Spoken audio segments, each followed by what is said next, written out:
A brief programming note about this week's episode. This week we're talking about The Walking Dead with Gary Butterfield of Watch Out for Fireballs. We had so much fun recording this episode that we ran very long, so we're bringing you this episode in two parts. This part begins with about a half hour of general discussion of the game, followed by about an hour of discussing the game's plot beat by beat. Next week we'll be bringing you the conclusion of this episode, which clocks in at about 40 minutes and completes the discussion of the plot.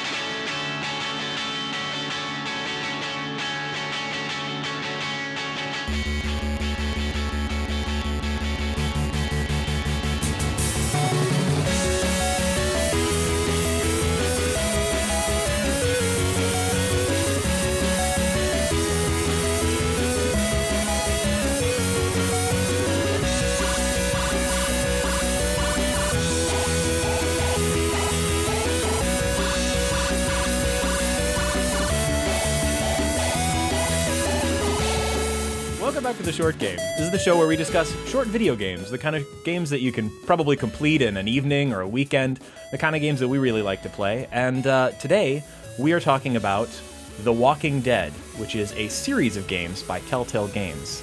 I'm really excited about this episode because I am joined not only, as always, by my brother Shane. How are you doing, Shane? I'm doing great. And I am also, of course, joined by podcaster Nate Heininger. How are you doing, Nate? I'm doing well. Glad to be here. But this episode, we have an esteemed guest, Gary Butterfield of Watch Out for Fireballs. How are you doing, Gary? Sonic is awful.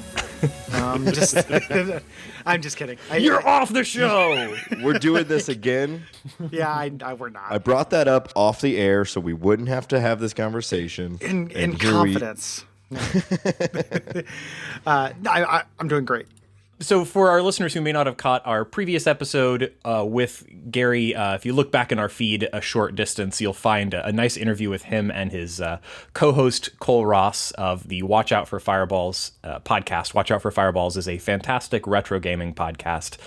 They have a format not too different from ours where they pick apart one game per week or show however often they get them out. It's about once every other week, I guess, right? Mm-hmm.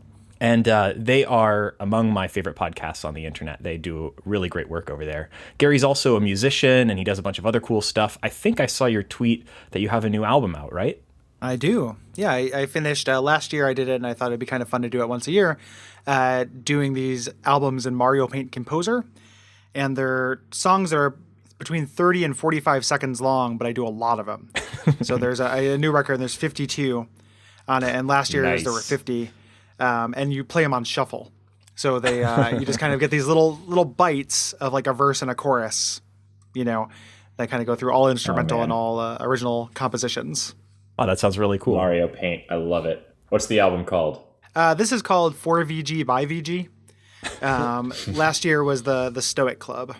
Nice. Oh, so from Earthbound. Yeah. Awesome. Yeah. And the name of the project is Super Mario Lab, in case you're checking it out.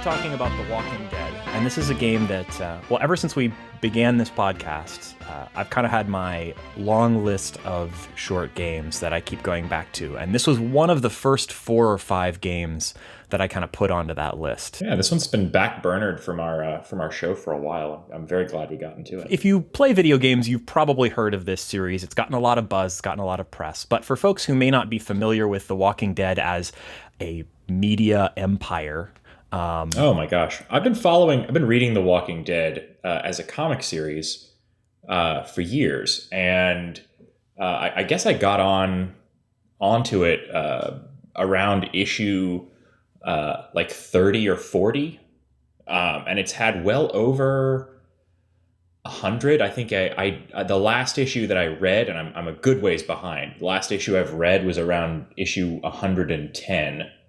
And from there, it's spun off into just a phenomenal number of different media. There's the television show, which I think is where most people are now familiar with it, and these games, and a lot of other media.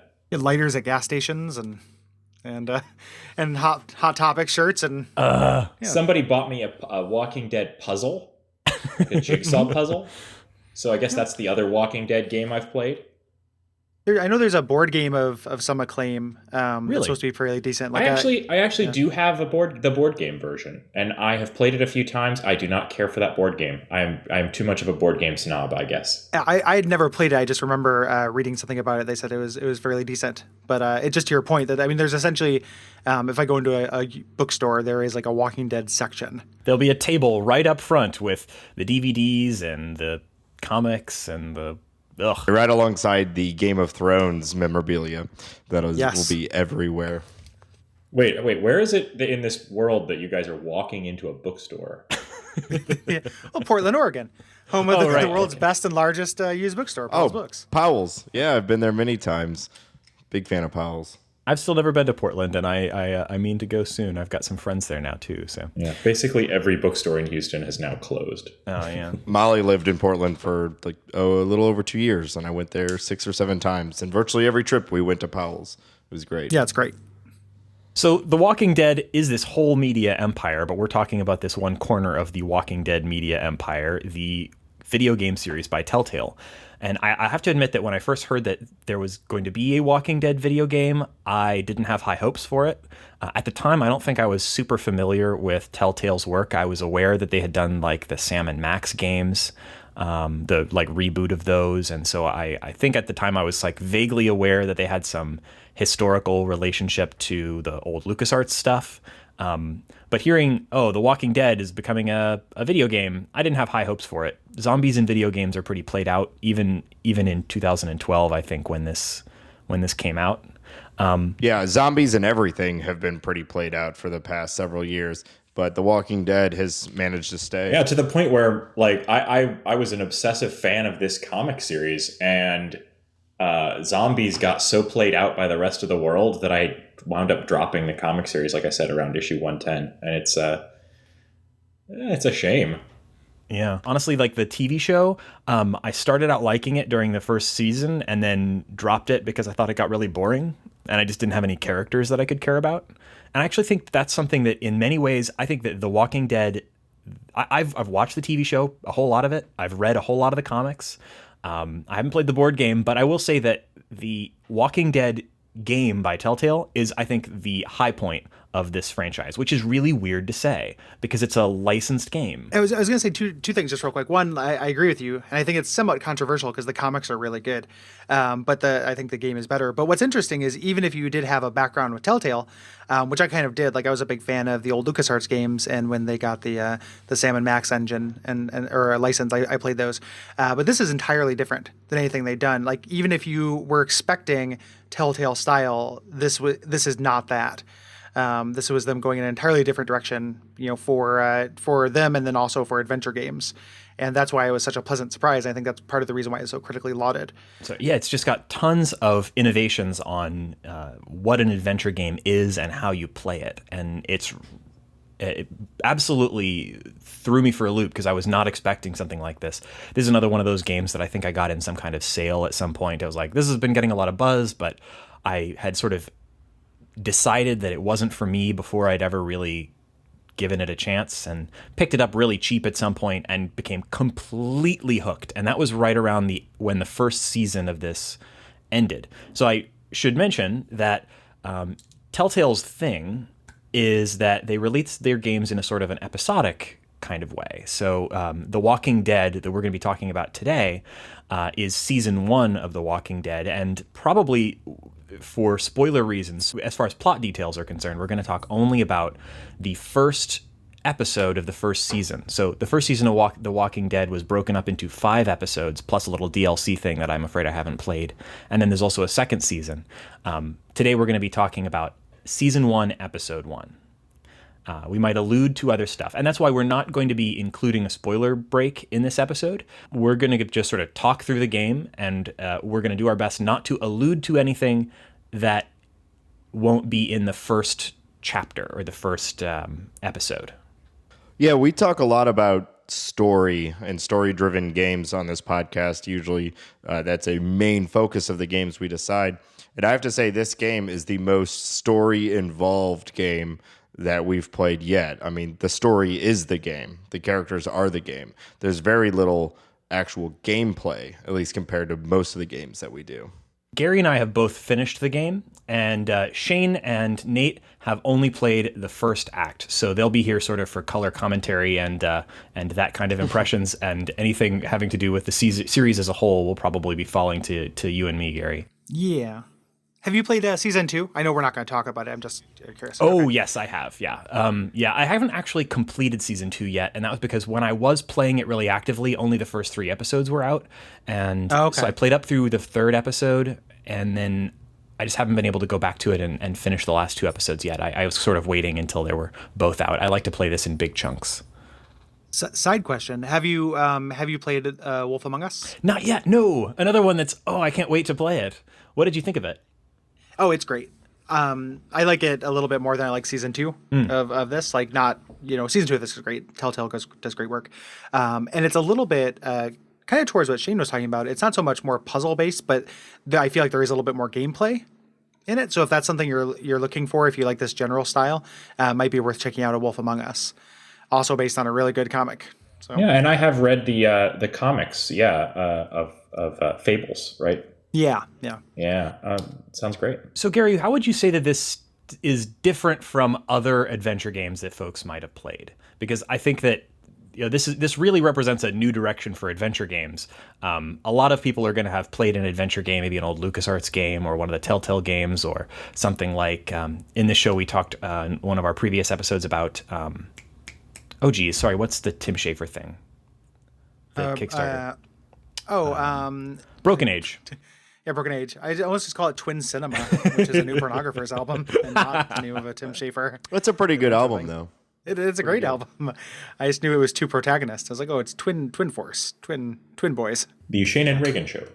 Yeah. But how would you say that this sort of differs from games that came before it in that way? Like a bunch of different ways. And what's really interesting about this, so older adventure games are incredibly linear and puzzle-based, where there's kind of 2 sides to the puzzle, one of which is figuring out what you need to do, and the other part is figuring out what the developer thought about what you need to do. So the kind of, famously or infamously, and this is a genre I have a lot of affection for, but I've got like a rubber duck inner tube, I've got a fishing pole, and I've got a hook, and if I put all these together, I can fish some keys out of the sewer. And that's really just like collecting inventory and trying to stick it together, and that's adventure games for the most part, the traditional adventure games. That goes back to, we've talked on this show a little bit about, I have a lot of affection for the old text-based adventure games, and you'd have to do even more, like another level of guessing what the developer wanted in those, because you had to kind of figure out how the game was parsing your input as well. You have to, figure out, well, I said a turn dial, but maybe I have to say rotate dial. Sure, or use dial, and that was a big thing with the LucasArts games and the Scum engine, where they reduced that to a point-and-click interface and made that a lot simpler. But Sam and Max games get streamlined to where it is a one-click thing. There are no verbs. It's all contextual. And this, I feel like, even takes a step back further from that and really embraces the idea that gameplay can be as simple as choice in a game, because that's what these games are, is you're making a choice. So you're not really solving puzzles. There's a couple nods towards it, and in my mind, they always feel a little weird in these games where you have to like combine 2 inventory items or something. And that feels a little bit off, because really what you're doing is you're influencing a story and influencing these characters and being put in these situations. It is like a choose your own adventure book. But I don't say that as dismissive, because choose your own adventure books are totally games and can totally be great games if they have really good narratives. And that's what this is about. It's not about puzzles. It's not about inventory management. It is really just about group dynamics and kind of, actually role playing in a way. Like, I want to play Lee as this type of character. My take on this character is that he is he's good or he's bad or he's going to betray us or he's not, and acting in accordance with that. Yeah, and they make you make those decisions so fast. Yeah.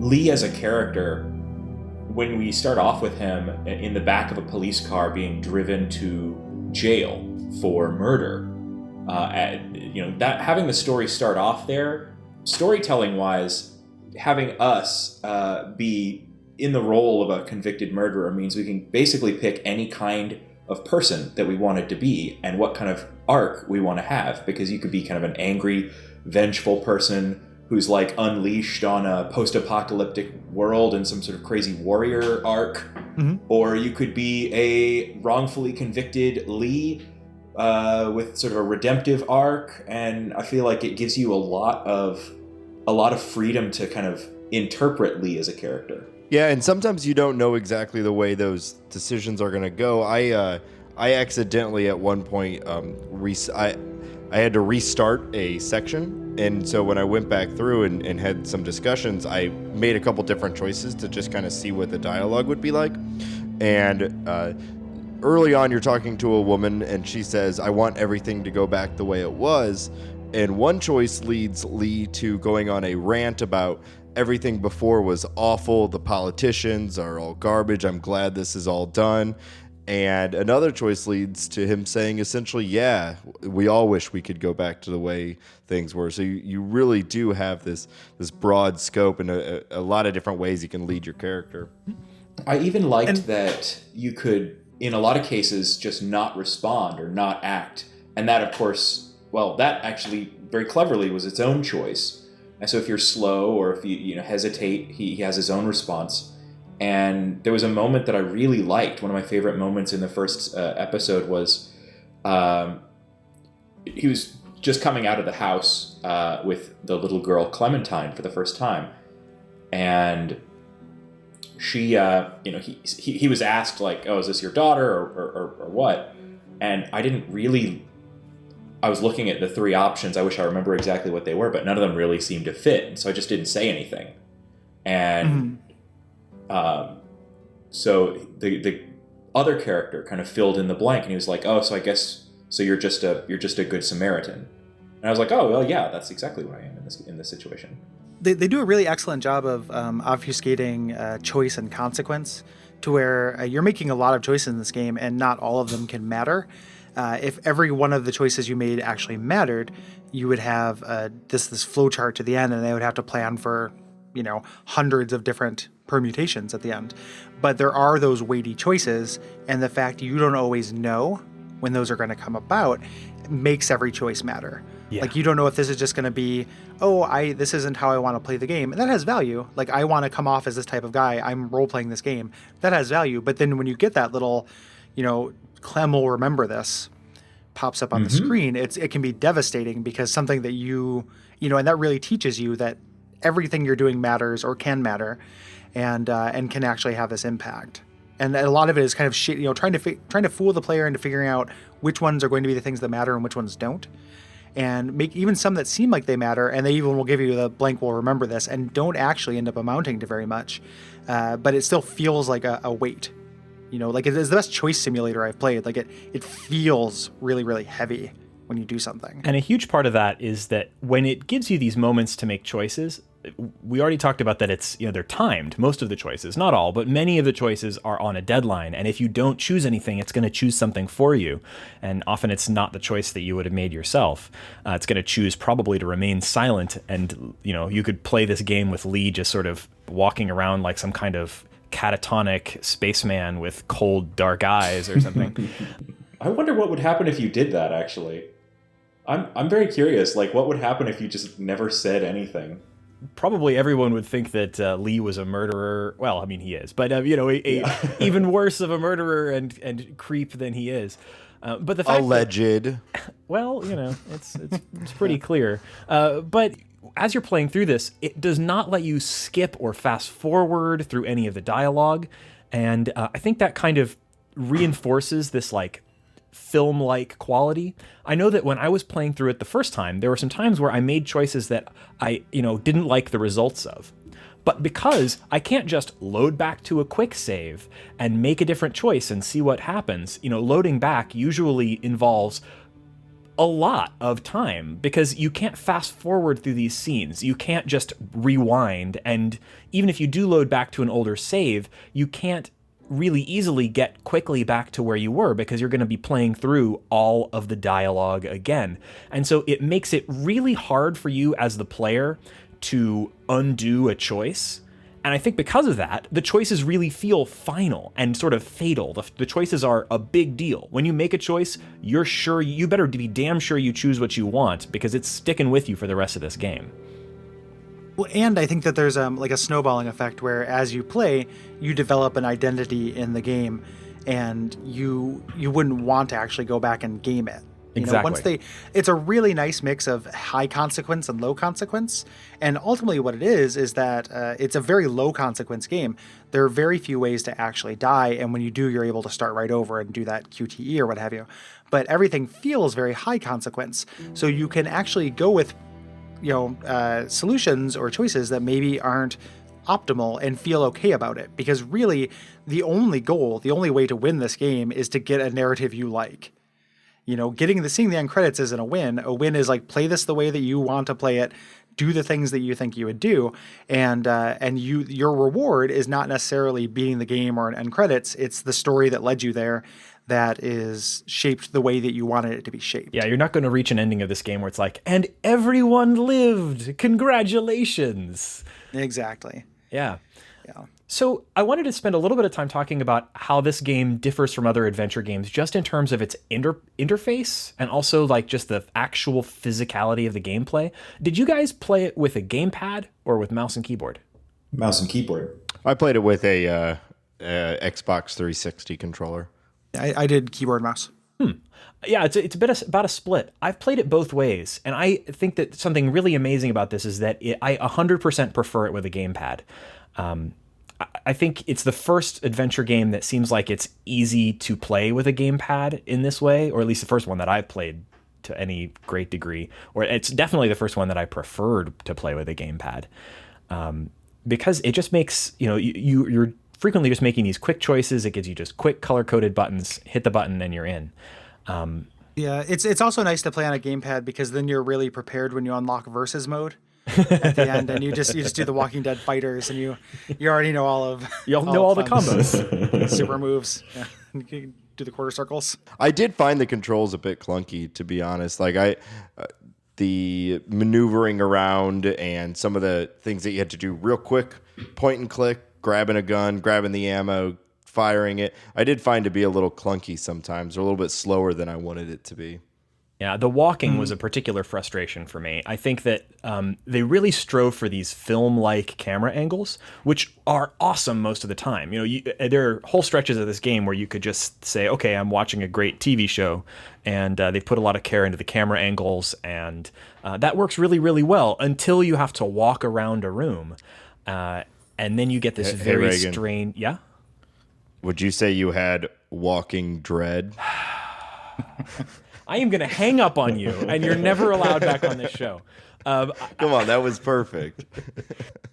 So you have this problem where Lee can walk up into an invisible wall. There's tons of invisible walls. The camera doesn't so much follow Lee as just cut between multiple different camera angles. So if you walk out of frame, you might be walking into frame in the next room, or you might be walking sort of into an invisible wall, and Lee just sort of does a moonwalk as he sort of... Yeah, he just sort of shuffles. Yeah, it was weird. They've improved that in the second season, but there were some real weird quirks with that here. Yeah, I feel like that is a holdover from the kind of identity crisis of the game and the concessions it makes to, I want to say interactivity, but, choices, interactivity, but it is almost... even though they're more interested in the story they're telling, they want you to be able to have an avatar that you move around. And the moving around is very rarely important, and they don't design around it.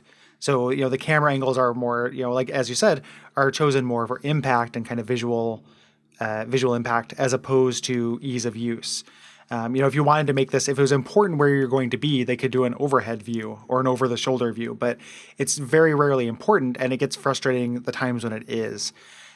Specifically, like you mentioned, when you have to grab the ammo or something like that, you have to kind of hunt. And that was why I ultimately ended up playing it with a keyboard and mouse, was for those times where I have to kick something in the face, and I could just do it more accurately that way. That's true, but even the mouse, it sort of has a weird kind of Like sticky floatiness to it. Like you can't truly move your mouse around the screen. You're kind of using your mouse to suggest where a little dot on screen goes. Yeah. But at best, you're sort of giving it suggestions. Yeah, it does get better though. I think it even gets better within this season. That's true. I feel like the control, and then in second season they more or less have that wrapped up. So game mechanics wise, we've got our sort of dialogue choices. We've got our sort of use item on kind of verb clicking, more traditional adventure gamey kind of things, and then we've got our QuickTime events. Something I kind of liked about the QuickTime events is that a lot of the dialogue even kind of has the feeling of a QuickTime event because you have to make that choice really quickly. I usually am irritated by QuickTime events. We're talked about them in the Tomb Raider episode, for example. Usually they get on my nerves.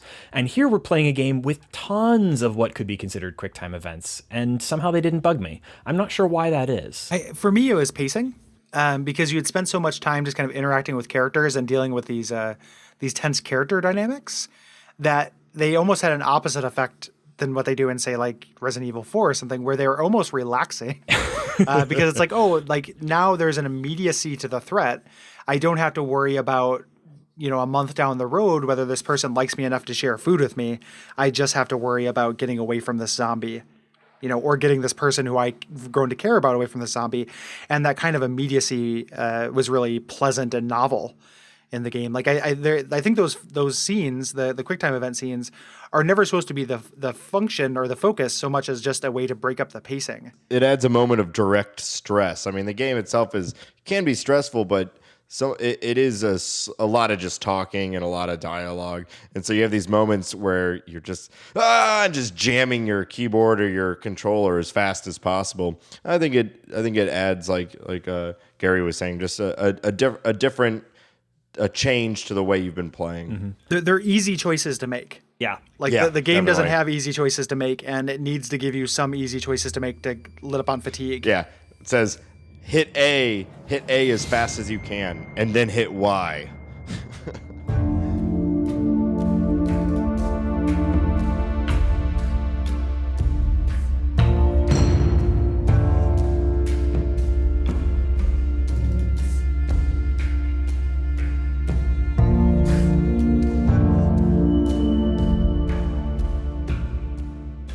So we've talked a little bit about sort of how the game plays and, the actual sort of construction of it. But I think the best way to really talk about the game, because this is so story driven, would be to kind of go through it a little bit beat by beat and talk about the plot of the game and, how that sort of is, how that interplay between the player and the story kind of happens. And that's sort of what I think is really fascinating about the game.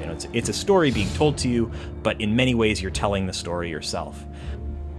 If you're still listening and for some reason haven't played The Walking Dead, we're not doing an official spoiler break this episode, but this would be the spot where you'd probably want to go and download the game. You're going to want to go and download the game and play it, and then read the comics.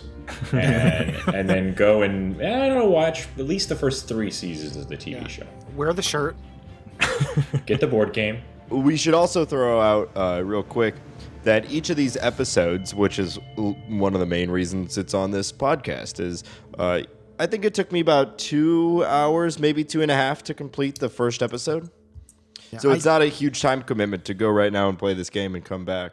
I love that so much. Like I got on board with this right away, so I was getting the episodes as they came out, and I would just come home from work, and it was maybe a shitty day at work because I've never worked a job I liked in my whole life, and would come home and I'd be like, oh, there's a new episode of The Walking Dead. It's like a movie. Like I'm really looking forward to this.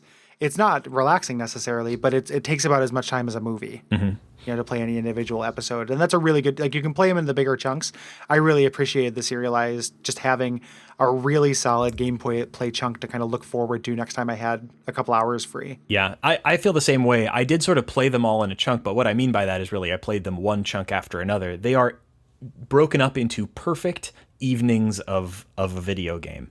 And, they go so far as to begin each episode with a last time on The Walking Dead and recap for you your choices from the previous episode in a very sort of TV show style. And then at the end, you get a teaser of next time on The Walking Dead. And it does an incredible job of containing this into these little discrete bites that you can finish in an evening. And I think I don't know of any other company that does games this way. I think it's only Telltale, which is so weird to me. Like, why don't more people do things this way? Yeah. They're the first people to do it successfully. Like, there are a lot of companies that have tried to do episodic, content like that. And there's some iOS games that do it, but Telltale is just, really amazing at it. They just, when you think about, is it like infamously like the Half-Life episodes were the first time I learned about this. But even before that, there was like Syndicate. And there are a couple of different game series that tried to do this, and they just do it right. And I think part of it is because they get them, they're just working on a timetable that works, and the games are not really technically impressive. So you're not getting this kind of feature bloat or things that come with a development cycle. Every game uses the same engine. Have you guys seen those, like, people have taken characters from, you can kind of map a character onto another character's skeleton in these, and have done some very funny things with characters doing things that are out of character because they're actually wearing, another character's wearing the skin of another one in a less gruesome way. Yeah. Yeah, exactly. It gets real dark. Yes, go on. But there's because The Wolf Among Us is dealing with like seedy 80s underculture. So there's a lot of like characters from Walking Dead, doing cool pimp struts and stuff like that. It's very, very funny. Yeah, they really have gotten the timetable down. I looked back because I picked this up once the first season was complete, and I've only played episodically with the second season. But I looked back at the timetable, and this was basically came out over a course of about 6 months, and it was essentially one episode per month. And that's so perfect. I think something like Half-Life, obviously, that went all completely off the rails after the second episode, but you can't expect somebody to come back to your game fully ready to go and still excited with the same enthusiasm they had for it when they first went in, if your episodes or your chunks or whatever are happening months or years apart. Once a month is a great timetable to have, and Telltale has figured out how to do that without making their game terrible. Yeah, and like a TV show, people, if you do have a bad episode here and there, people will, I think, stick with you. That's true. What's interesting production-wise is the way they did that was they had teams alternate. So every other episode of The Walking Dead first season, 1, 3, and 5 is written by Sean Vanneman, I think. And then 2 and 4 are written by another guy. And so they were working simultaneously to kind of leapfrog it. And I think that's what they've done each time. That's very smart. We talk a lot about kind of, obviously this whole show is on the subject of short games. And I think having your game be short or broken up in this way, I don't know what the total playtime is for the entire season, but broken up in such short chunks and it really gives you kind of a freedom to experiment. Like if they had released one episode and had backlash on it, they would still have had time to come back and retool.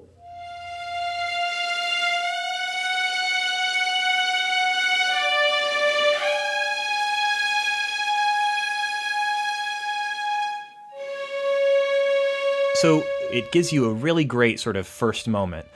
We're dropped in on a conversation that Lee is having from the back of a cop car with a kindly old sort of police officer guy who's driving him from the courthouse to a prison outside of Macon, Georgia. Macon, does Macon end with an N or an M? I don't even know that. N, I believe. Macon, Georgia.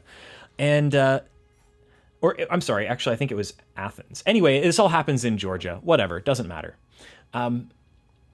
So that conversation gives you a lot of really good information about Lee, and I thought they just did an incredible job of kind of giving you backstory and also giving you a couple of options to make some initial choices about what sort of person Lee was. We learn in that conversation that Lee killed someone or allegedly killed someone. At this point, a lot of the details aren't really obvious to us. We also learn that he used to be a teacher. We don't know much more about him than that. And all the while we're having this conversation, you're hearing messages coming over the cops' radio about more and more sort of upsetting sounding things. Lots of cops are driving past you. That's a classic zombie movie trope of, everything seems to be hunky-dory here in this situation, but just listen on the radio. Sounds like there's rioting near the cemetery. Yeah, and during in this moment, you have free range to look in any direction that a person, who's handcuffed in the back of a car could look. So you can go almost all the way around to your left and almost all the way around to your right. So you can kind of follow these helicopters that are flying by, or these police cars that are flying the opposite way very, very quickly. And it does add a pretty like Shane said, definitely a zombie trope, but it's a trope for a reason. I thought it was a really nice opener. I liked that it gave me a chance to exercise my sort of general rule, which is never talk to cops. So I just sort of sat silently in the back of the police car. There's a point where you can say "fuck you" and then Lee won't say it. You choose that, and that's a really clever. And they play with that a couple times in the series, the disconnect between your actual agency and the character, because there's a point where he says something like, "Oh, to me it seems like maybe you married the wrong woman," and if you say "fuck you," Lee, can I swear on the show? Yes, I can't remember. Okay. Yes, you can swear. Okay, Lee is because I did. Fuck Lee is no. Lee is about to say it, and he just goes, I shouldn't do it. But you have like direct control over Lee, but he will kind of think better. Like you're kind of choosing his, his impetus almost rather than his direct actions. Yeah, and in a sort of a way that we've seen in other games, I'm thinking maybe of Mass Effect and some others. You're choosing dialogue, but you're never choosing exactly what your character is going to say. You're choosing a little short blurb, which then expands into a minute or two of interesting, well-written dialogue from your character, which I think is a great approach. You're not going to be able to make those choices between large chunks of text, and it's always interesting to hear how Lee expresses the choice that you choose. Yeah, it's a good balance between giving you complete control and having the ability to still surprise the player with your character's actions. So as we're driving along, the car crashes. In fact, actually, you see a sort of a shambling person walking across the highway, and the cop runs right into him, or actually swerves to avoid him, and ends up in a ditch in the woods that seem to be along the edge of the freeway or adjoining the freeway and a suburby neighborhood kind of area. Did any of you guys react fast enough to say anything in that moment? I did, yeah. I said, "Look out!" It was the only thing I said to that cop. Did it? Because I was too busy going, "Oh man, we're gonna hit that guy," to realize that on the screen it was giving me options, because they're only there for maybe a second or two, and I did not say anything, and we just demolished the dude. The crash is the first time we're introduced to zombies, of course. The car crashes, it flips over. Lee is knocked unconscious, and when he comes to, the police officer is outside the car, having flown through the windshield in a kind of a crumpled heap, and we have some moments where we have to escape the car, and then, of course, officer is a zombie! Yeah, there's actually a tiny detail to this, because I just replayed a little bit of it today. I don't think he actually flew through the window, because if you look at his gun, you say, like, why did he have his gun out? Yeah. That's the first, hint. Yeah, and he also says something to the effect of, he didn't go out the window. Oh. So. well, okay. There's a two-pronged hint. Yeah. One saying that he had his gun out. Two saying that the thing didn't actually happen. Yeah. You follow that trail of breadcrumbs. Thanks, guys. Yeah, I had a couple of problems with this scene in particular, actually. And the first one was that, he's got himself out of the back of the police car. He's looking around. He sees the grisly fate of the officer. But when he arms himself, because so he at this point he's a convict, and he's the officer is clearly horrifyingly wounded and is crawling towards him. And he points a gun at the officer and says, "Don't make me do this." I had the exact same reaction. That moment is like, man, if you ever wanted to double your sentence. Yeah. Oh God, the officer is both his legs are broken and he's crawling towards me. His face looks really upset and angry. I'd better shoot him with this shotgun. I hate how Lee hurt his leg, so it makes it anytime he has to pick something up a really big ordeal. Like he's like a lot of Yeah. Yeah. That I lasts a died while. twice. I think I died the most of my entire time in this game in this scene, and it was only maybe 2 times. And it was one because I had no idea what I was supposed to do because I was still figuring out the controls and did not pick up the gun in time. And then the second time I picked up the gun, picked up 1 shotgun shell. You have to pick them both up before being able to shoot. So had picked up and loaded the gun once, and it's like, why can't I shoot? Blah, dead. And then on the third one, I was like, all right, I'll pick them both up. Although I still think you only fire 1 time. I'm putting this all in my letter to Telltale. The thing that happens after this, of course, you shoot the officer, you take his keys and unlock I guess you'd already, I don't know. You unlock your handcuffs, and then we get our first glimpse of Clementine through the trees, and she kind of looks at you scared, and at this point we don't know who she is, just a little girl out in the woods, and suddenly, zombies everywhere! And we have to escape the zombies. And what really struck me as a little odd about this moment was that escaping the zombies at the end of this sequence was entirely automatic, or as far as I could tell. Like it was a scripted sequence. It was not something that was just gonna. We didn't have any QuickTime events or anything as a part of escaping these zombies.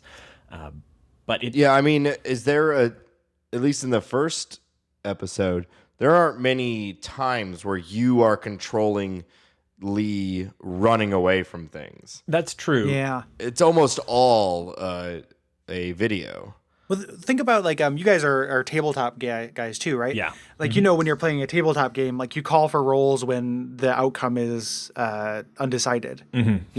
And since the game could not continue with you just being run down, they didn't want it to be one of those pivot points. Like this was not the GM just says, okay, you ran. Yeah.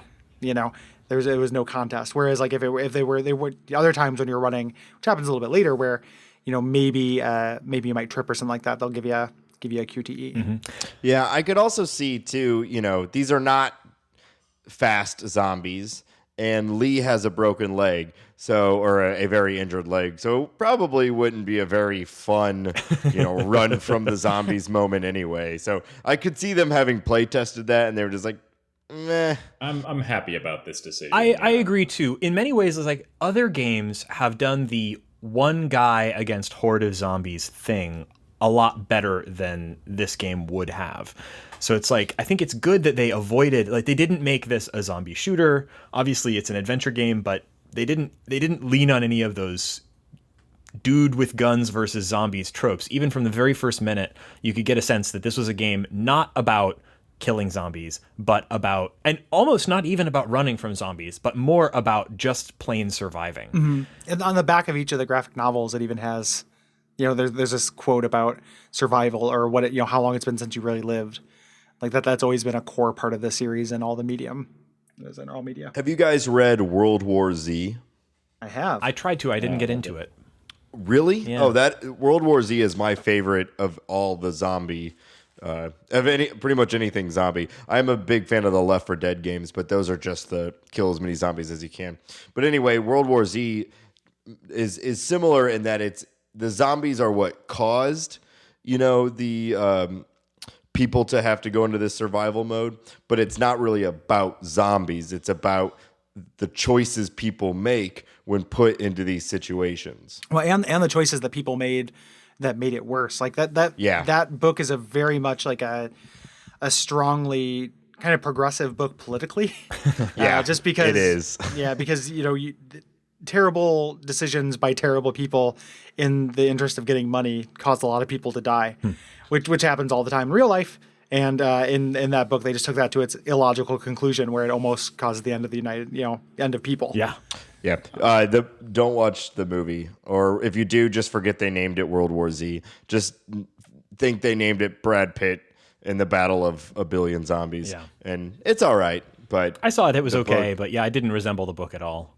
I didn't finish the book. Maybe I should go back to it eventually. Man, I love the book, and I think there are some similarities in tone between at least the game Walking Dead. I'm not as familiar with. I've seen the first season of the show, but it's more about people dealing with an issue in trying to survive. The zombies happen to be the issue, but it could be any number of different things. Yeah. And the story wouldn't change dramatically. There's a beautiful short story by T. Carragus and Boyle that is called After the Plague. It has no zombies in it whatsoever, but if you're liking that sort of feel. But anyway, back to the... we were talking about the Walking Dead video game. Yes, and continuing the plot. Back to... we were just getting to the point where you escape the first horde of zombies that you see. And I have one stylistic thing that really bugged me right off the bat here. And that was, as far as I could tell, this is like day one of this outbreak or something. And yet, every single zombie we see from the word go looks like he's been rotting in the sun for months. Yeah. Totally true. And then they never get any significantly worse than that either. It's like the zombies were, are, and forever shall be exactly gross. A weird gross. That's 100% true. I didn't even think about that. I think if they didn't do that, you would end up having to play with the idea of people being recognizable as people and having to figure out that they're zombies more, which is an interesting way to take it.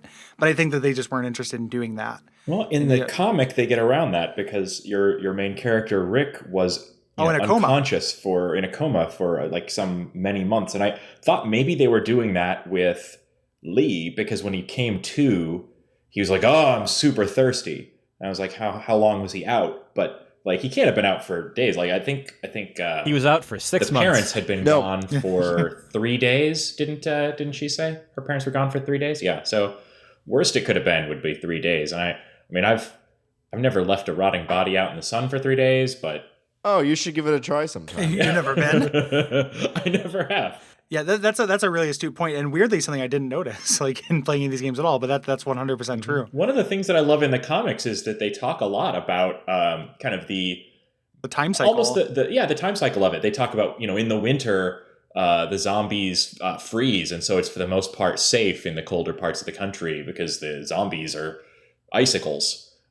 Things like that, and as time goes on, they get more and more rotted. They are weaker and things like that. So I was kind of looking for that at the beginning. Yeah, and I hope they'll play more with that, but I don't think that they really did. They kind of just the zombies are the zombies as they ever were and shall be, and etc. And they have the feel of classic horror movie zombies. They're very George Romero. That these are zombies. There's no question about it. But yeah, that's a good point. That's probably, those two things are probably connected. So like they look like classic zombies. One, because they needed to be visually identifiable because they didn't want to mess with that kind of realism or time cycle. Like that wasn't what they wanted to focus on, even for better or worse. And then two, when we talk about how it's a story about how people survive, they're drawing from George Romero, Dawn of the Dead, as opposed to the Zack Snyder Dawn of the Dead. Yeah. Like, it is, even spoilers for Night of the Living Dead, but like the end of that movie is gut wrenching, like the 1960s public domain version, because it is just a human killing another human. It has nothing to do with zombies, and that's always been what good zombie fiction is about. And I think that having them look so iconic is 100% intentional. Mm-hmm. Like, this is what we're trying to evoke. Yeah. It's like really good zombie fiction. It doesn't even need to be zombies. We're just looking at a world in which violence becomes incredibly commonplace.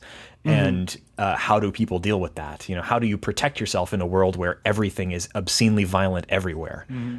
So we finally escape this initial horde of zombies and make it to a house in the suburbs, and where we meet Clementine. Although we actually don't meet her initially. The first thing we do upon entering the house, probably, if you're like me, apart from searching every drawer, is here. I did the same. Yeah, not really. I played too many video games. There's nothing in the drawers, guys. You basically can skip it for the most part. Spoilers, yeah. But we hear some messages. You mean you didn't find the trophy? Oh, damn it! I missed all the achievements. There's something about achievements, but I'll wait for a better part. Sorry, go on.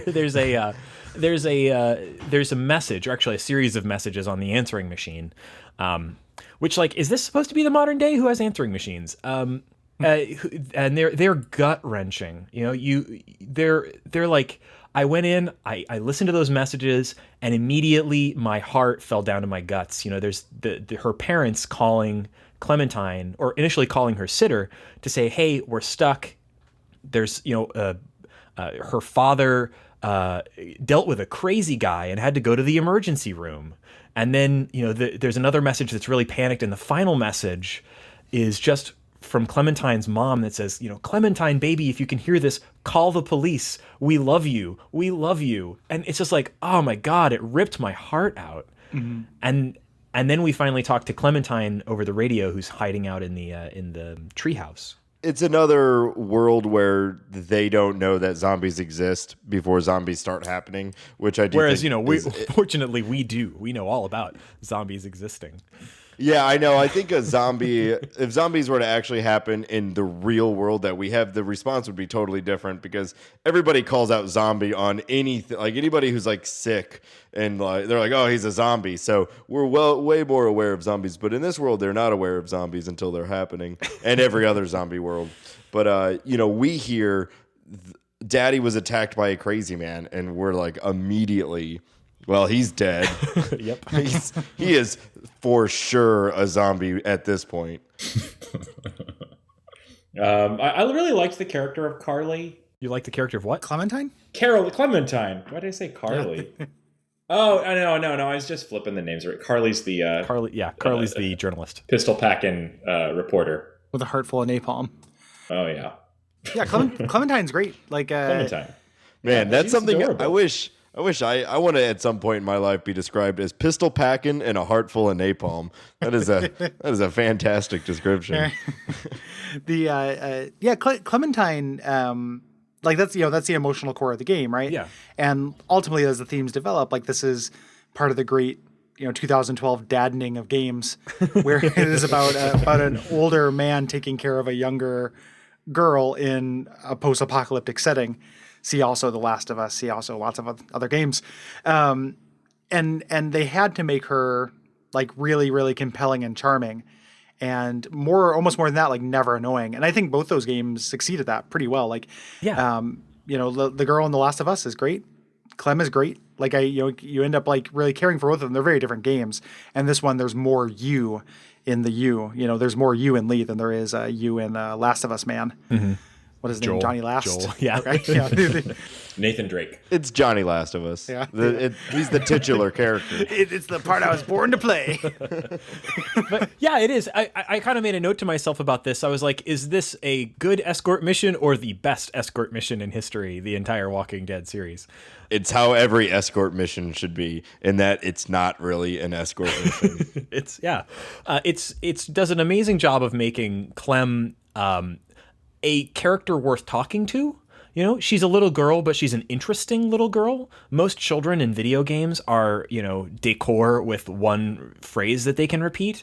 And Clem is a real breathing character who I felt was believably 9 years old or 8 years old. Mm-hmm. And was still like all the dialogue between her and Lee, here and in some of the later scenes and throughout the series, all the dialogue between her and Lee felt believably like an interesting, educated adult talking to a child, like in a way that wasn't embarrassing. Like so often dialogue in video games just has a grown aspect to it.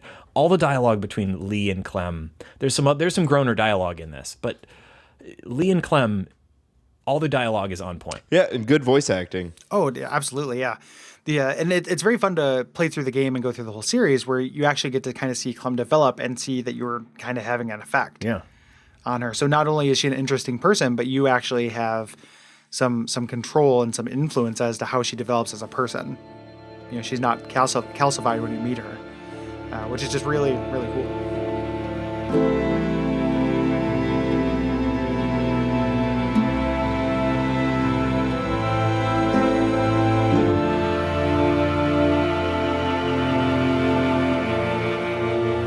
We leave Clementine's house.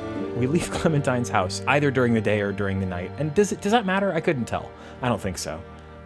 I chose the day because I did too. Did anybody here pick night? Because I don't know. Why would you move at night? seemed dumb. But I assume that you may still make it to Herschel's farm. Yeah, I don't think there's any big change there. And then we meet, I think it was Sean, Herschel's son, and now that's an interesting part because Herschel is one of the two or three characters that are actually from the comics that are in this game, and also the TV show. Yeah, he is him and his whole situation is very different. Like he looks a little different than he did in the comics, than he did in the game. Mm-hmm. His appearance is different. Well, here we're encountering him before we encountered him in the comics or the TV show. But also his family is different. We see one family member. We see his son, and that family member, spoiler alert, is one that has been dead since long ago in all the other media where we've seen Herschel. But we're not seeing his other daughters who, tie in, which was a surprise to me considering that we eventually became pretty tight with Glenn. Because when Glenn eventually makes it to Herschel's farm, he has a relationship with one of Herschel's 5 kids. Yeah. It's like the Mr. Show, the Joke the Musical thing, the traveling salesman. The farmer with the daughters. That sounds like a really, really good reference, bro. I've never watched Mr. Show. Thank you for calling me out on that. You're welcome. I wish more people would do that. Sorry, so it's probably a great reference, but I don't get it at all. It was good. I'm a little bit weird. I like reference humor. Mm-hmm. I just like things that are random and. Oh my God, you're so cool. Yeah, thanks, bud. What it is I'm so used to people who know that thing where I could have just said the thing, but I didn't. So I was prefacing it. That was my mistake. No problem. No, Mr. Show's been on my Netflix thing for 100 years and never happened. Anyway, 100 years. Well, I was an early adopter. In the future, there will be a show called Mr. Show. I can't remember from the comics. Do they have is there a part of Herschel's story that is his family coming to him in order for safety? He gathered up people from the surrounding areas? That might be the case, but I seem to remember his daughters having grown up there on the farm, and describing their sheltered upbringing. So, I don't see any reason why his many kids would not live with him. So they were all just up in the bedrooms. We just never saw them come out. They're to be seen and not heard. Yeah. Stay in the house. Well, so at Herschel's farm, and actually I will say that when I saw this game go to Herschel's farm for the first time, as somebody who watched the TV show, all of season 2 of the TV show takes place at Herschel's farm, and it was the worst. That was where I stopped watching the show, basically. It was the most boring piece of crap season of TV. It was good in the comics, guys. Yeah, it was, but it was really boring in the TV show. And when we arrived at Herschel's farm, I was like, oh God, here we go again. They're going to be on Herschel's farm for the rest of eternity. But fortunately, no, it's a reasonably fast thing. At Herschel's farm, we meet some important characters. We meet Kenny, who's a sort of a friendly redneck with a sweet mustache, and an interesting wife named Katya, who's a veterinarian. Hang on. I'm not done shitting on Herschel. Okay. All right. Herschel makes a huge deal about not killing zombies in all the other media. He's like, they can be cured. We'll save them. He kills 5 zombies. That's true. It was clearly not consistent with the comics. Anyway, sorry. I'm done now. Okay. Cool. So yeah, we meet Kenny and his wife Katya, who's. Do anybody have any idea where her accent was from? I was lost. I think she's Russian, maybe. Russian. Yeah. Okay. The Ukraine. Okay, and their kid Duck, who is the most annoying. Okay, if we look at Clementine as all the best of a child character in a video game, Duck represents to me all the worst. Yeah, and he looked exactly like Sid from Toy Story. He did. So I hated him double. He's the worst. Okay, I'm gonna jump forward a second. Did anyone choose to save Duck when you had the option? Okay, here's what was really interesting. So the first playthrough, I was like, okay, you can't. There's a moment in the game you have to choose between saving Sean, Herschel's son, who's an adult, and saving Duck. And the first time I played through this game, I was like, well, I've got to choose Duck. That's not right. You do not have to choose Duck. And then, so this time around, I was like, fuck no, Duck's gonna die. This is gonna happen. I'm gonna choose to save Sean and make absolutely damn sure that Duck dies if I have to shoot him myself. And unfortunately, it does not happen. Even if you try to save Sean, it changes really dramatically the way that the characters are going to react to you, but it doesn't change the way the events play out. And unfortunately, Duck is with you for a significantly long chunk of The Walking Dead season 1. Yeah, here was my thinking. So, to set it up, Duck was on a tractor and Sean was working on a fence. Zombies come through the fence. You have to make kind of a snap decision between Sean and Duck. And I'm thinking, listen, zombie apocalypse. I need all the able-bodied people I can get. Duck is annoying. He looks like Sid. He's out. I don't want to deal with this kid. Cut from the team. Not my kid. He's gonna die anyway. It's the zombie apocalypse. He's probably giving Clementine bad ideas. Yeah. So sorry, Duck. I'm picking up Sean, and like Reagan said, it doesn't matter. This one actually set me up to make another interesting decision later, which we'll get to. But Duck is going to be alive no matter what. Yeah. But it does definitely change how the people respond to you, which is also very important to the game. Only one good thing about Duck. Pretty late in the game, Duck is sitting out there like rambling on, just sort of in the background. And he's talking about Super Dinosaur, which is a great kid-friendly comic book from Walking Dead creator Robert Kirkman. Oh, really? Sweet ref, bro. I heard him talking, but I had no idea that was like an actual thing. I thought it was like a made-up thing. No, Super Dinosaur is in fact a made-up thing. It is not a real dinosaur. Well, we're dealing primarily with made-up things. Okay. Yeah. Yeah, Reagan, did you think this was like a documentary game? Yes. Ken Burns Walking Dead. Yeah. I would watch that. We need to do more. We need to play more Ken Burns games. Oh my god! Oh my god! Ken Burns should totally make an adaptation of World War Z. That would be amazing. That would be incredible. Actually, that's the way I wanted World War Z to be. The movie. Well, yeah, World War Z is a series of interviews. The book is, and in the movies, it's very Studs Terkel. Yeah, the movies. Sweet ref, bro. Studs Brad Terkel. Pitt running everywhere. Yes, sweet reference, Reagan. Everybody knows you make the best references. I ended up saving Duck just because I wanted You to hitch my monster! wagon to Kenny. Well, I was thinking of it in terms of like, me and Kenny are bros. I like this guy. Yeah, I heard Kenny had a boat, and I was like, I gotta be with Kenny. Also, best hair in the game. Oh my god. Oh yeah. Easy. So, we fail to save Sean, and we possibly maybe kind of save Duck, or maybe he just survives despite our best efforts. And then, because of our role in not allowing his child to die, Kenny offers you a ride to Macon, Georgia, and that is where upon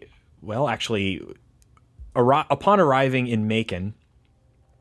We get into what seems like the most closed-in small-town downtown I've ever seen. And we're immediately surrounded by zombies and are chased into the first building that we can arrive at, which fortunately or unfortunately enough is the pharmacy, where a lot of the remainder of the game is going to take place. Can I just say, if you know your truck is running out of gas, which is why they get out of the truck, I wouldn't just drive into the middle of a city in the middle of a zombie apocalypse. I think I'd probably let that guy kind of die off to the side, maybe look for some gas, not just coast right into the middle of a downtown area. But it turns out working out for him. Stopping for gas would have probably been wise, but there they are. They arrive at Macon, Georgia. Macon? I can't say it right. It's like bacon, right? Bacon, like bacon. yeah. Okay. Jinx. They arrive at Bacon, Georgia, and they're chased into the drugstore where we meet some new characters. We've got Macon, Georgia, making bacon, Georgia. yes, With some bacon in it. Sweet. There's another. Yeah, that was sweet another good reference. rev. Yeah. Can we all just agree that we all make sweet references, bros? we all do. Yes. Bro, all you bros are my sweetest of reference bros. Right. So in the sweet drugstore, we meet some interesting new characters. We've got Doug, who is the nerdy guy. I mean, not a lot else to say about him. He's not like wearing spectacles and a pocket protector. He's just sort of more like a, modern Generation Y nerdy he's guy. goony. Really, all we had to go on for that kind of nerdy definition for him was the fact that everyone else said it, and That he was wearing a graphic tee. Yeah. Yeah, you really don't interact with him very much at the beginning. It's just everyone's like, oh, that guy. Mother's basement kind of guy. The one thing I like about that, though, is in real life, if you were in that kind of scenario, there would be that guy. You just imagine just being in a drugstore full of survivors, and then just one guy who's just, just Invader Zim quotes all night. Hey, guys. Just happy to be here. No one's on my IRC channels. Yeah, oh, if only Doctor Who was here. Yeah, like just constant Doctor Who quotes and Oh, God. and me rage face. Sweet references. But even that being said, there's only one moment that really has any character with him, and it's that he knows how to program a TV remote. Oh my God. Okay, can I just say, this is my least favorite moment of dialogue in the entire game. Thank you for bringing it up, and it won't happen for a minute. But, oh my God. You're outside in a minute, when we get to this point, you're outside the pharmacy talking to Doug, trying to turn on a bunch of TVs across the room. And the dialogue choices basically were like, Lee gets to mock Doug for having essentially saved their asses. He says something like, well fucking done, Doug. All that dork nonsense might save a life. I was like, oh my God. Worst dialogue ever. And Doug says something like, I miss my robots. Oh my God. Worst dialogue in the game. Anytime that Lee talks to Doug, the dialogue goes to shit. Whenever something like that happens, I assume the writer is making references to things I don't know. You may be right. Like that's some kind of like deep Idle Thumbs cut or something. No, somewhere some deep Walking Dead fan is like, they mentioned the robots. All right. Yeah, things got real weird after you stopped reading it, Shane. Yeah, the robot uprising I guess so. that happened afterwards. But there's other people in this drugstore too, right? There's we meet Carly, the reporter, and there's a father and daughter combo that really drive the kind of next part of the plot. Mm-hmm. And I'm sorry, I just played this game and I can't read. Larry. Yeah, Lily is a Air Force mechanic, which I thought was a detail that they mentioned once and I don't think ever comes up again. And she's sort of a tough as nails type of mean lady, but kind of clearly very capable. And Larry, her father, who is a caricature of an angry old dude. Like he's that really bad neighbor that you have that yells about your dog peeing on his yard or whatever. He's full Gran Torino. Yes. He even sings the song. Oh. And of course, continuing the full Gran Torino, we've got Glenn, the Asian kid from the comics. Yeah.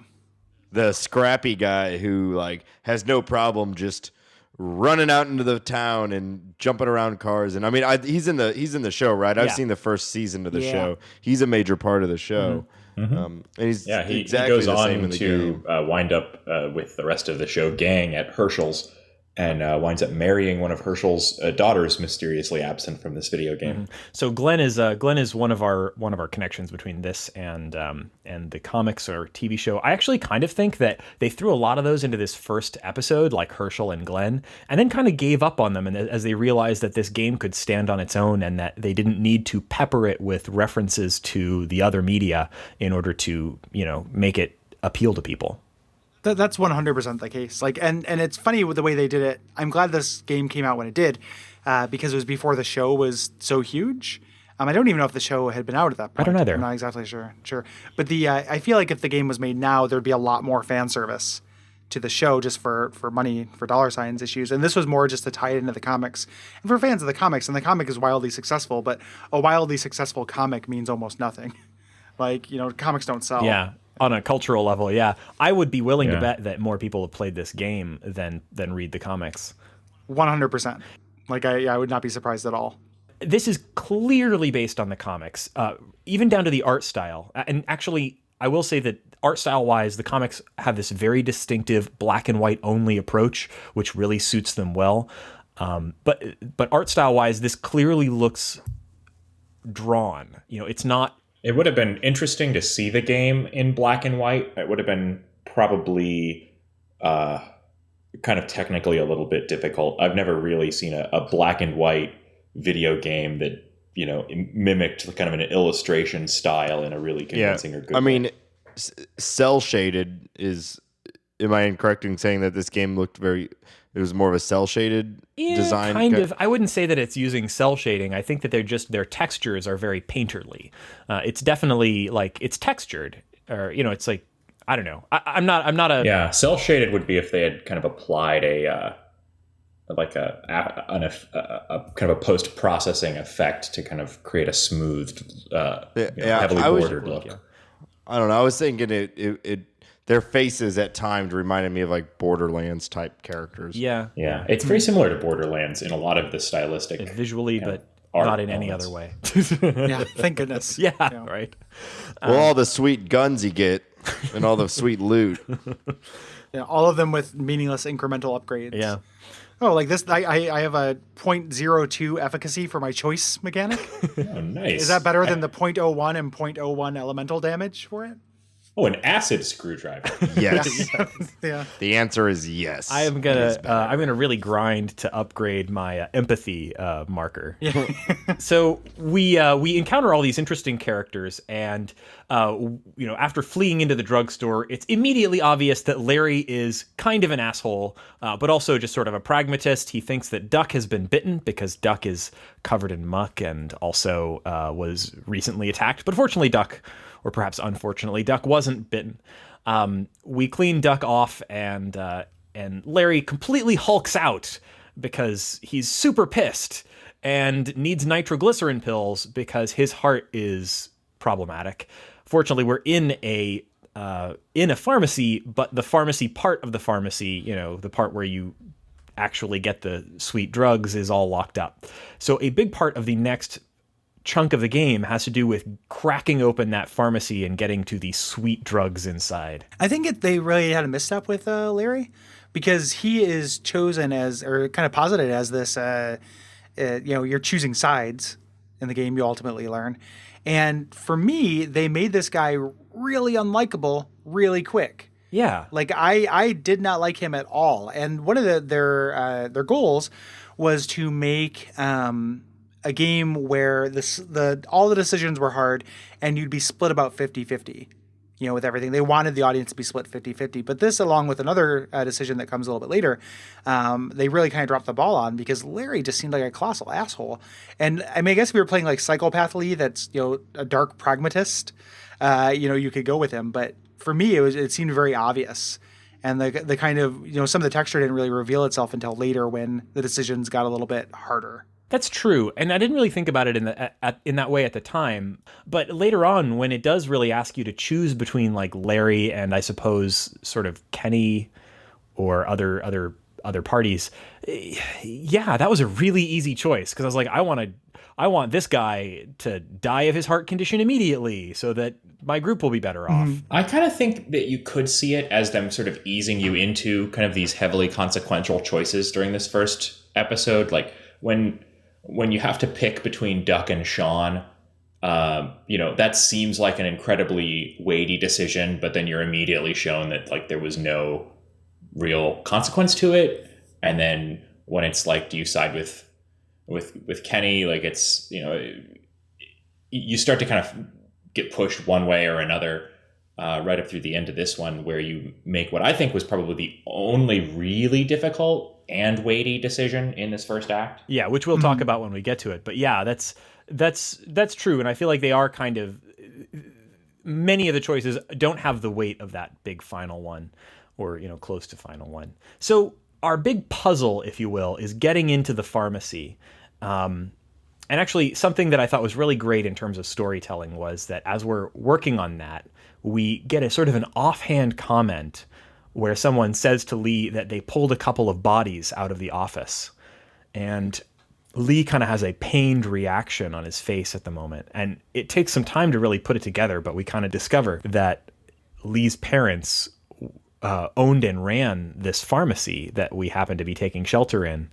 And also his brother worked there as a pharmacist. And I thought that the way that they kind of revealed that information, they didn't just say, oh, my parents' pharmacy. Like we find that out very slowly. And the way that we learn what's going on is mostly through Lee's sort of reactions, and mostly they're nonverbal. And I didn't expect this game to be able to pull that off. It really did. Yeah, Lee doesn't want people to know who he is. some of the people in this in your group are from Macon, so they would maybe know the story of Lee having been tried for murder and all that. So he tries to keep everything very, very quiet. And I actually went about this one, just the order that I inspected objects and talked to people. The one where he's told they took an old couple out of the office was actually just about the last thing I interacted with in that room. So I actually went into the office first, where you find a mattress with a lot of blood on it and no people. And Lee is very, very distraught and not quite, at least I, at that moment, am not quite sure what has happened to his parents. And then to find out at the very end that they were in fact in that room dead. Because I was kind of thinking maybe one of them was alive somewhere. Maybe they were both zombies and I was going to have to shoot them. And it was a really, really, I thought one of the most emotionally charged parts of the game was the slow reveal of Lee and his connection with the building and the people who work there and live there. And it doesn't oversell it. Lee doesn't break down. Lee keeps his shit together, but you see it hit him, and I think that was really great. Like it doesn't make a huge diversion from the task at hand, which is surviving and getting into the pharmacy and, getting out of the pharmacy again. But you see that hit Lee, and I thought that was great. Yeah, there's one kind of element to Lee's character that we haven't talked about that much is family is talked about a lot in this game, and almost every time it's brought up, Lee will kind of try to dance around the subject. Or, I mean, there are times when you can choose to talk about it, but he definitely was. You can assume that during the trial, he has really not talked to his family for quite some time. So this is not a man who was incredibly close with his parents and is now witnessed, essentially finding that they're dead and shrugging it off. It's more, I think, of a regret of having no longer been close to them. I didn't really think about that, but in reflection, family is a huge theme in this game. It is. And, the idea that he's not close with his true family, but as he's protecting Clem, he's sort of finding this new family. Yeah, you create that's how it works now. You create a family. And all the other characters were with their families, because I guess that's what people do in an emergency, but it becomes such a for every single character, family is like a driving theme. Yeah. So Glenn, who has left to go investigate looking for food or gas or something, I forget what, gives you a call on a radio that you had lent him and says that he's stuck at a motor inn, and you and Carly need to go and help Glenn get out of his tight spot. And actually, this was where, just before this actually, was where one of the other moments that I got really frustrated with the game was, and I just wanted to divert and talk about it real quick. So we were talking about the puzzles in the game, and I think sort of the overall puzzle of this part of the game is getting into the pharmacy. I think that's a good example of where the game does puzzles well, because it's more of an environmental thing. It's about surviving. It's not about find 6 objects, combine them into a weird thing, and then stick it in this weird shaped hole and suddenly something opens up like you get in a lot of adventure games. But there was a moment in this where Carly, who is a reporter and a clearly intelligent woman, was trying to use an FM radio to check out what was going on. And she's like, I can't figure out what's going on with this radio. It doesn't work. And so you pick up the radio and you turn it over. Well, there's no batteries in it. Okay, well, thanks, Carly, for not noticing that. But okay, so then you have a puzzle of find the batteries and put them in. So you find 2 batteries, you give Carly these 2 AA batteries. And I made a note of one of the dialogue things she says. She said when she asks you to fix the radio for her, she says, "Thanks, I wouldn't even know what to look for. They're double A's. They are double A batteries. Of course you know what to look for. You are an intelligent woman." And then you do find 2 AA's in random places around the room. And then you go and give them to Carly, and she puts them in the radio, and she's like, it's still not working. I don't know what's wrong. She puts them in backwards, and you have to open up the radio and put them in the front ways for her. Like, this was this was the most frustrating moment of the game. It felt like they were trying to shoehorn in a inventory style puzzle into this game that doesn't really play on those. And they did it by making this character seem like a complete moron.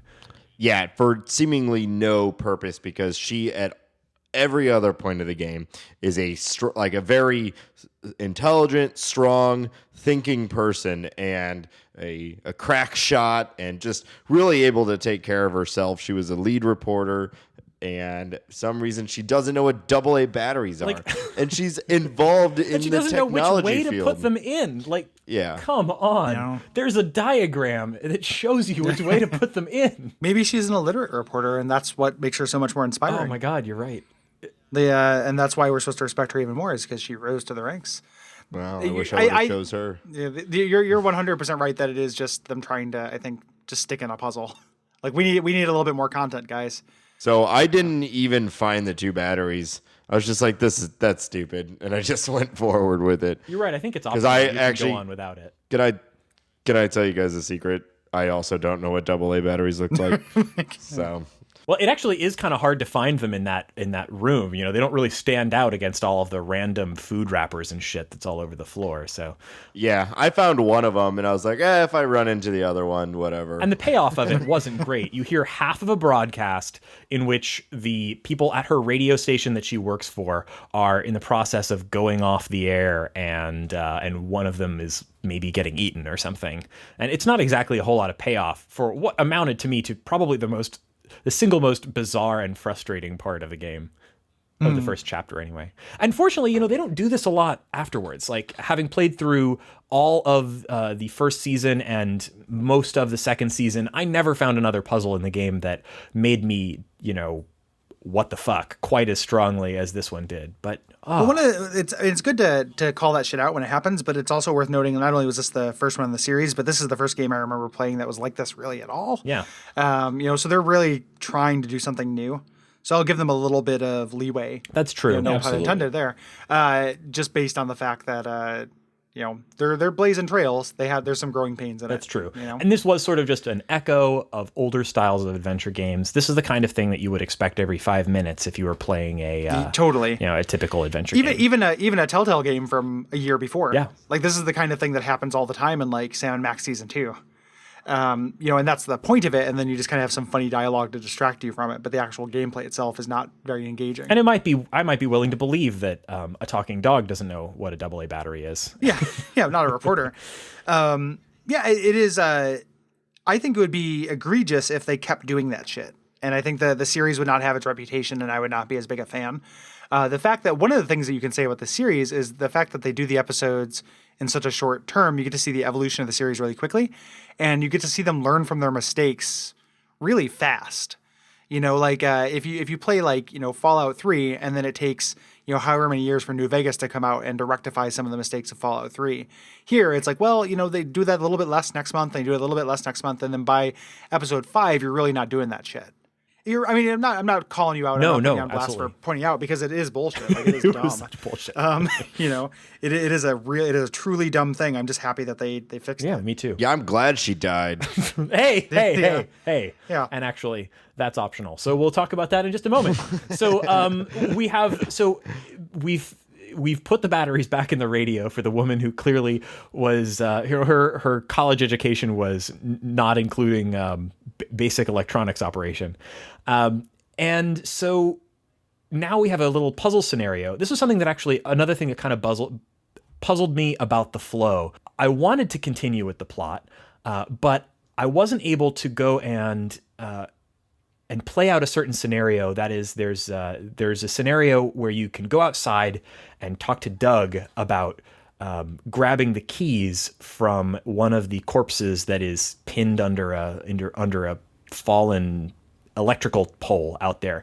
And I spent a long time trying to figure out how to go out and do that. And as it turns out, you need an axe, and you can't get that axe unless you go on a sort of, I think it almost sort of amounts to a side quest where you go out to the motor inn. This is a little bit of gating that I think they were kind of doing in order to prevent you from skipping the motor inn chapter, obviously. Mm-hmm. The motor inn chapter is very important. So, it was inelegantly gated, because there's a moment where you're like trying to figure out how to, you can go as far as turning on the TVs across the street, which you need to do in order to distract the zombies that are shuffling around out there with noise.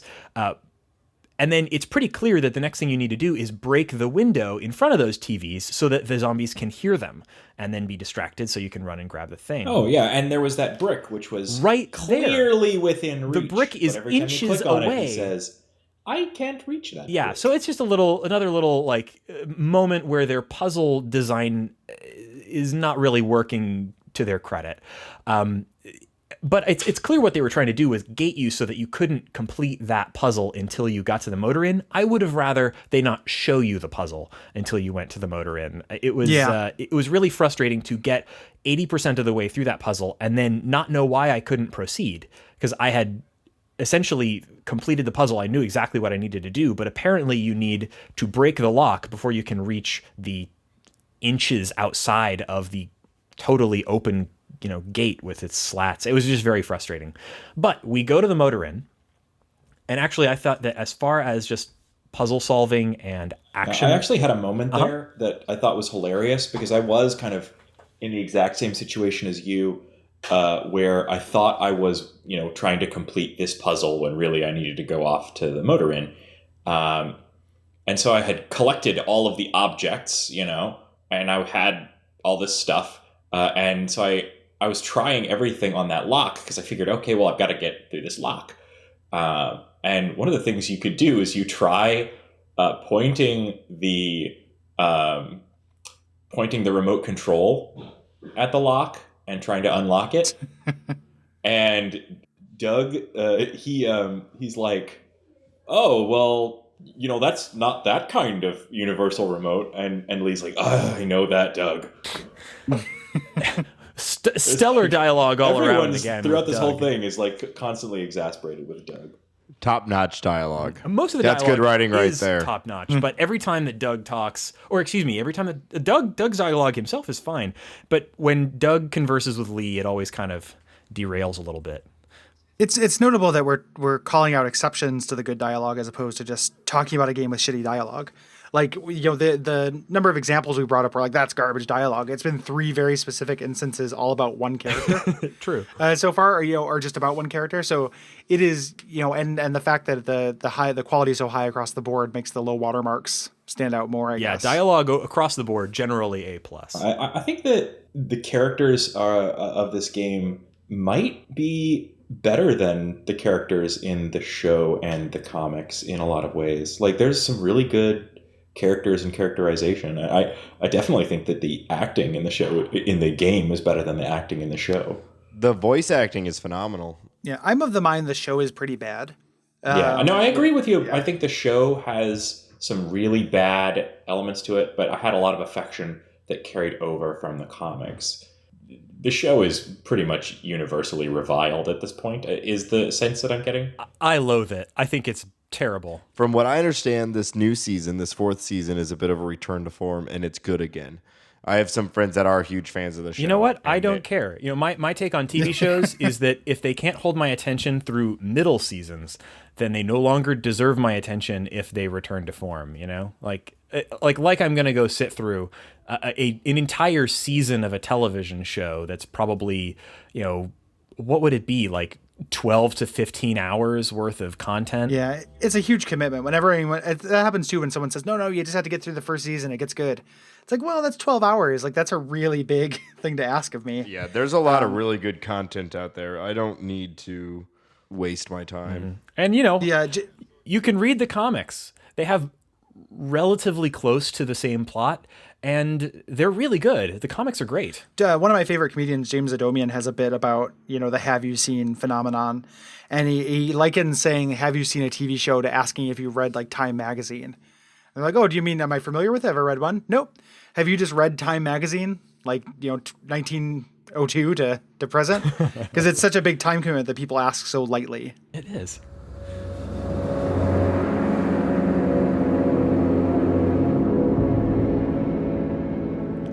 Next time on The Short Game. So we've reached the motor inn, And by the way, I just wanted to derail for just a second and ask you guys about the phrase motor in. Sister Christian? Like, you guys want to talk about Sister Christian for a little bit? Motor ran. Like getting a remote control to work and finding batteries, like those, those could be in dumb other adventure games, but this directly ties into the central thrust and the conflict. Did you notice the sound when he died? That was the classic Wilhelm scream. Coming next week on The Short Game.